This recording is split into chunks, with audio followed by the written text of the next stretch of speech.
It's time. It's time to open your eyes. It's time to open your mind.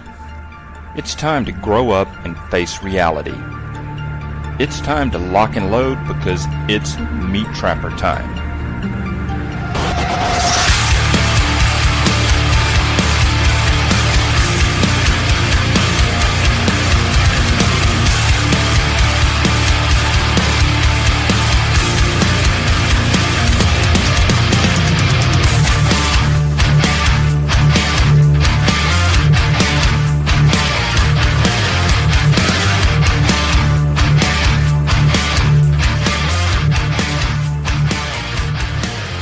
Hello everyone and welcome to episode number 256 of Meat Trapper Radio.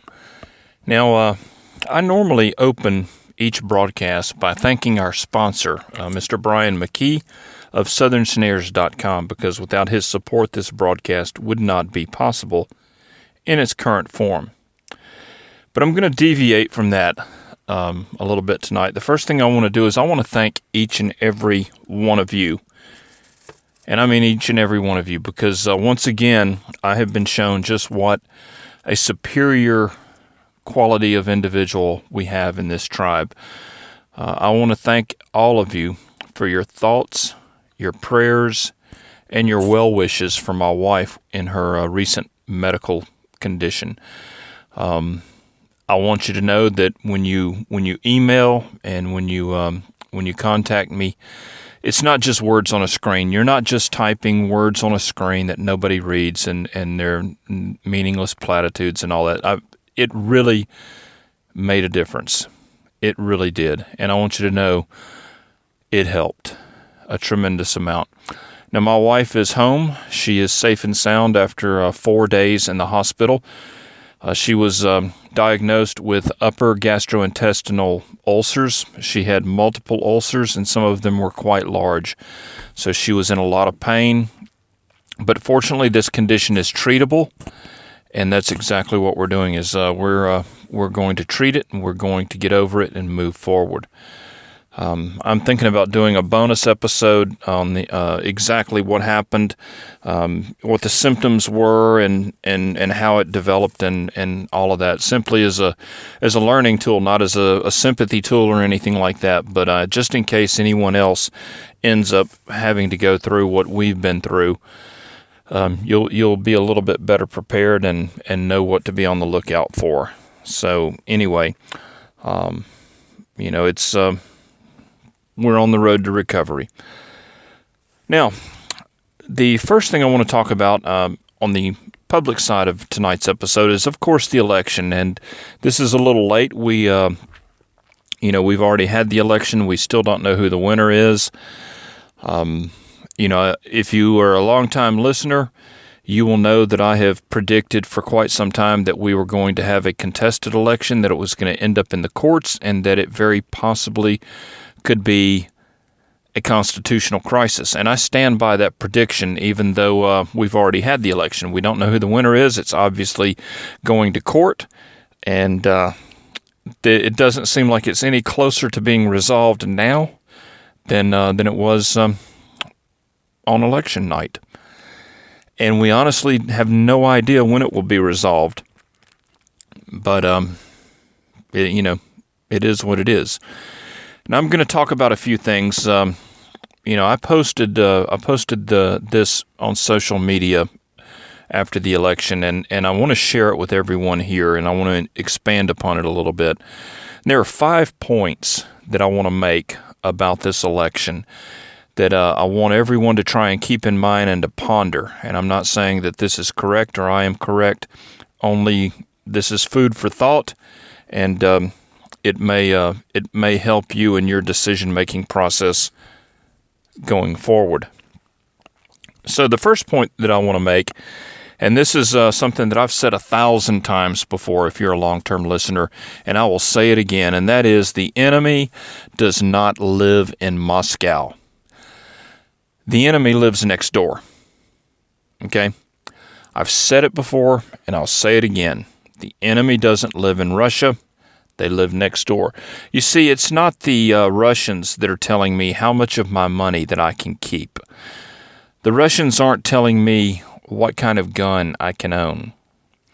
The Russians aren't the ones telling me that I have to put a mask over my face if I want to go in a store.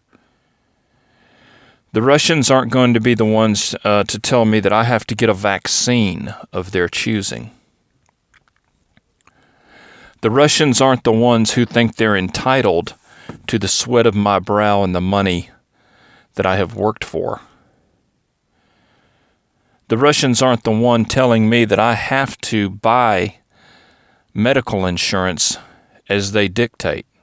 You see, the Russians aren't doing any of that, but you know what your next door neighbor is? They have no problem telling you what kind of gun you can own. They have no problem telling you what you have to wear across your face. They have no problem telling you that you have to open your wallet and give them money that you've earned. They have no problem with any of that. None whatsoever. Those people are the enemy. So that's point number one. Now, point number two, and I want you to bear with me on this because a lot of people may disagree, but you see, cheating hasn't cost us this election if we do not prevail in court. And what do I mean? Was there cheating? Absolutely, there was cheating. Was there a lot of it? Yes, there was a lot of it. And did the final vote tallies that they came out with to where Biden has won this and Biden has won that, was Biden put over the top by cheating? Absolutely he was. So then you might think, well, Meat Trapper, how can you say that cheating didn't matter? Well, you see, Biden got about 70 million votes from real Americans. Not cheating votes. He didn't get 70 million cheating votes. He got 70 million real votes. And without those 70 million real votes, the race would never have been close enough that cheating would have made a difference. So you see, it's your 70 million socialist idiots that live all around you that are responsible for this election. Not the 8 or 10,000 fraudulent votes. And I hope you understand what I'm saying, because you see, if our population wasn't so dumbed down and wasn't so morally bankrupt, it would never have been close enough for cheating to have gone over the top.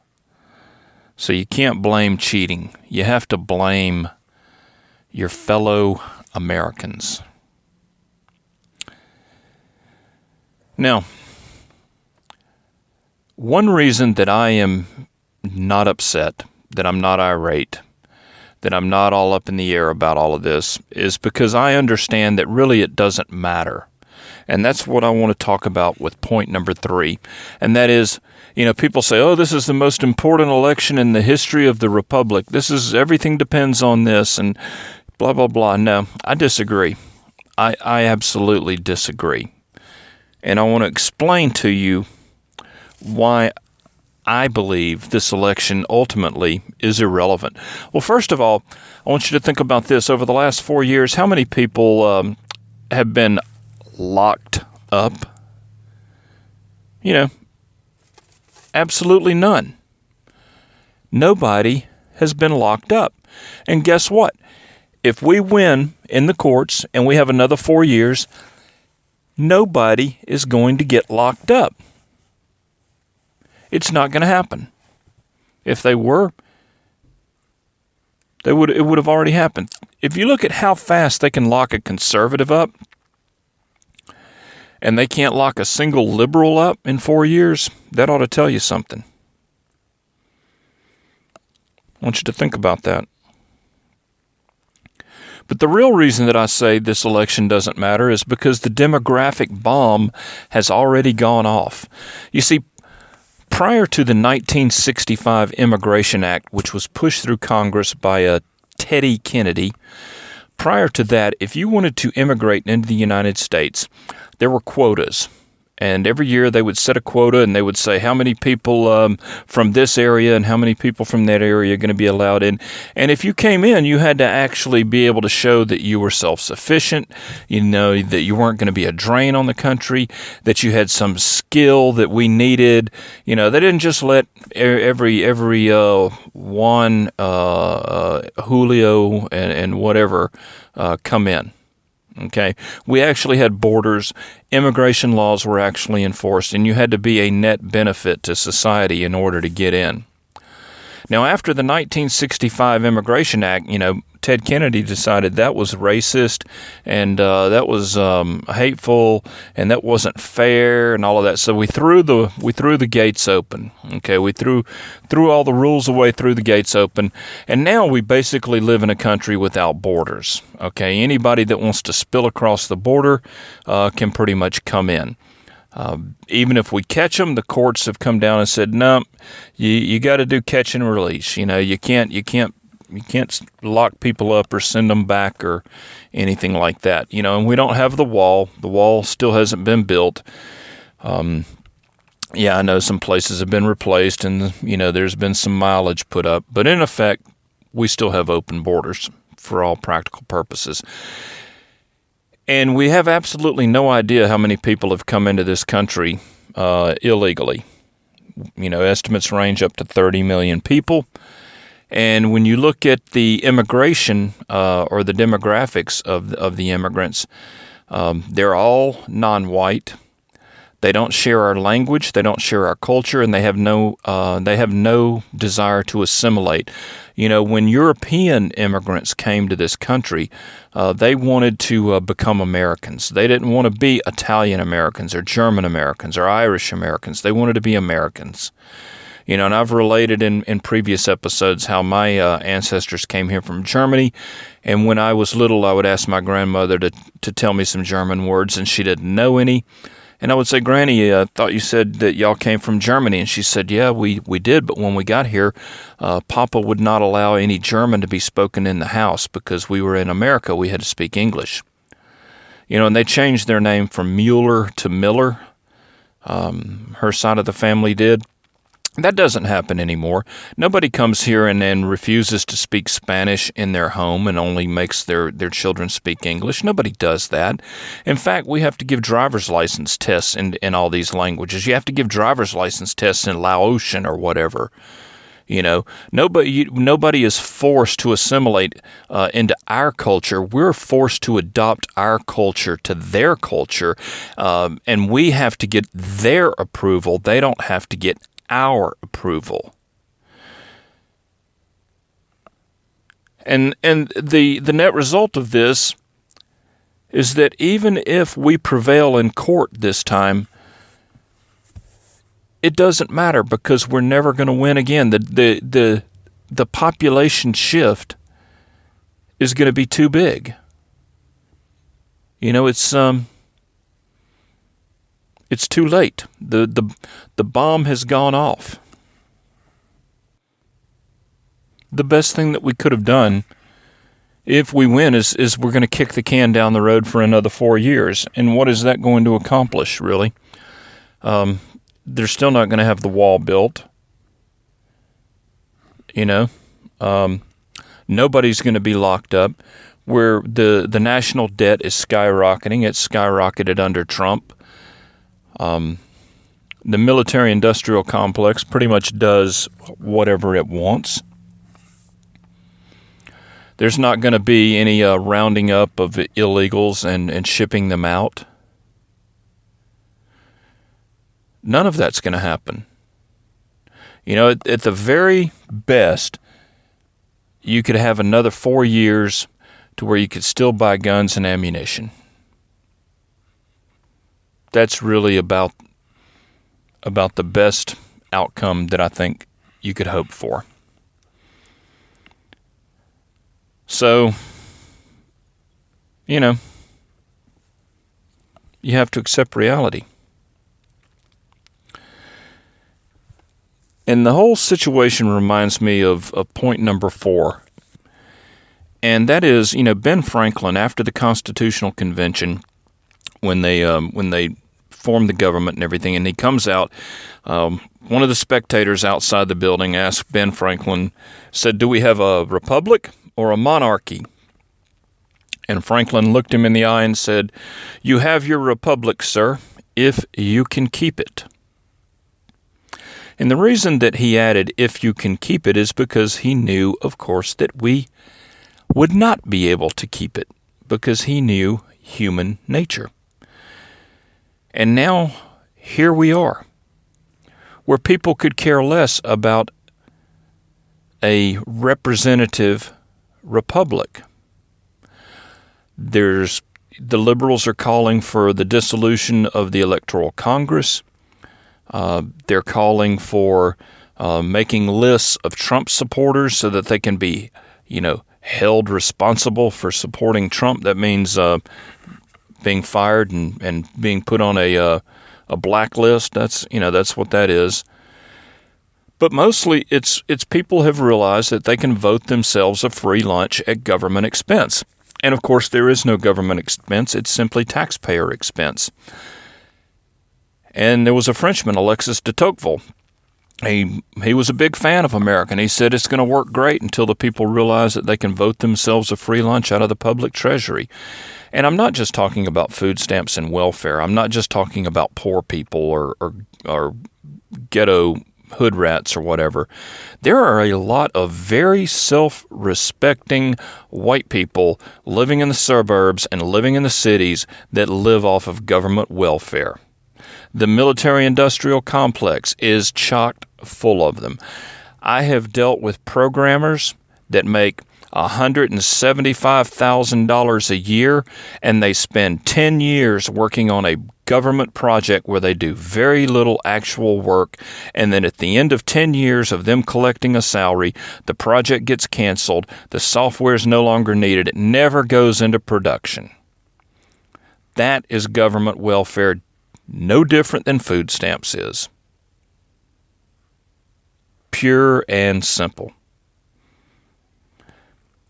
I have a neighbor who gets 3 checks from the government. One is his military retirement, one is his disability, and one is a check that he gets working for a nonprofit that is funded by the government.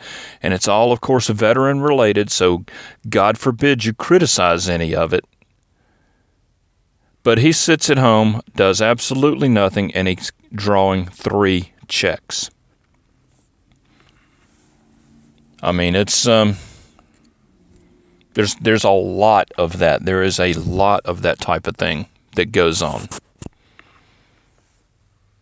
And I was talking to him, and he's in his 50s, about the same age as me, standing around outside, and we were talking about the election. This is before the election. He even joked about voting for Biden if he could get his daughter's student loans canceled.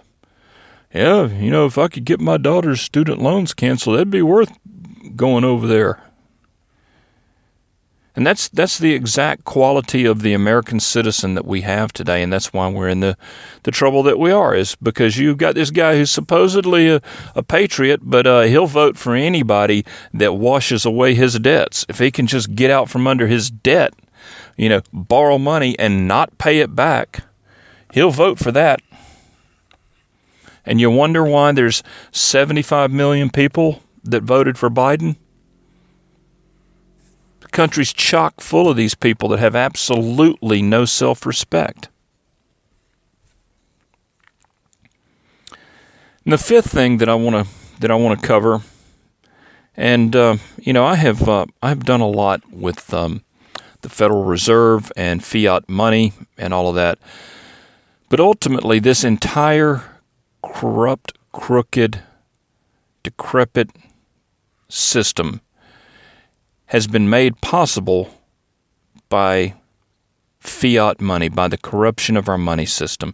You see, our masters can print money out of thin air, and they can use that money to buy anything and anybody they want, since they have an unlimited supply of it. And until our money system is brought under control and back under the vision of the founders, that is hard money, nothing will change regardless of who gets elected. Because you see, the founders, they only specified the death penalty for two things. One was treason, and one was defacing the money supply, corrupting the money supply, because they knew just how critical having hard money was. And they knew that once you can corrupt the money supply, it's all going to fail. It's all going to go downhill. And so the United States used to have gold in Fort Knox. I don't know if we still do. I don't know how much we have or what. Nobody does, because they won't have an independent audit. But it used to be $35, 35 US dollars, paper dollars, would buy 1 ounce of gold. So if you had 100 ounces of gold in Fort Knox, the money supply of the United States could only be $3,500. You could only have 3,500 $1 bills out there if you only had 100 ounces of gold in Fort Knox. And you see, the money supply was convertible. In other words, if you had 35 $1 bills, you could go and to the gold window and get 1 ounce of gold. That's the way it worked. Well, what happened is when we had Vietnam, and Richard Nixon decided, we have to wage the war in Vietnam, and even bigger and bigger and bigger than LBJ did, they started printing more paper dollars than we had ounces of gold in Fort Knox to back it up. And people started figuring this out, one of whom was General Charles de Gaulle of France. And, of course, he was always jealous of America. He always had an inferiority complex. But so he always was waiting to strike back at the United States, and he found his opportunity in 1973. And so France, the country of France, had a lot of U.S. dollars in their bank account. And so what de Gaulle did, is he got all of the dollars, and he said, "Hey, I want my gold. Here's your paper. I want my gold." And then alarm bells went off, because guess what? They were going to clean Fort Knox out. So President Nixon went before the nation and took the nation off the gold standard. No longer could you show up with dollar bills and get gold in return. Now the dollar bill is going to be backed by the full faith and credit of the United States government, or, as I like to say, the full faith and credit of the United States military. So that's what happened when we left the gold standard. Now, when you no longer were tied to one ounce of gold being worth $35, well, now they could just print as many dollars as they want, and that's exactly what they've done. And that's why now, instead of 35 $1 bills to buy an ounce of gold, it takes about 2,000 dollar bills to buy an ounce of gold. Now, an ounce of gold hadn't changed. The 1 ounce gold coin that you had in 1914 or 1960 or 1990 or 2020, that's still the same 1 ounce of gold. The only thing that's changed is how many little bitty pieces of paper it takes to get a hold of one. And it takes a heck of a lot of them now. And so you see, as long as they can print an unlimited amount of money, then Congress can be bribed and Congress can bribe. In other words, they can pay people off and they can get paid off because they're awash in money. Everybody's got access to that money except you.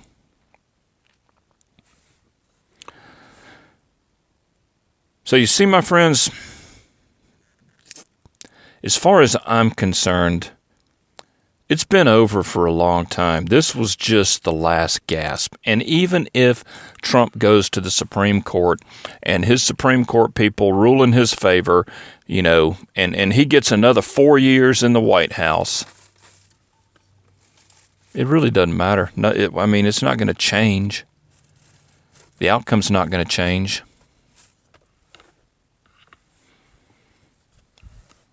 can will just get kicked down the road a little bit farther, which I guess is good.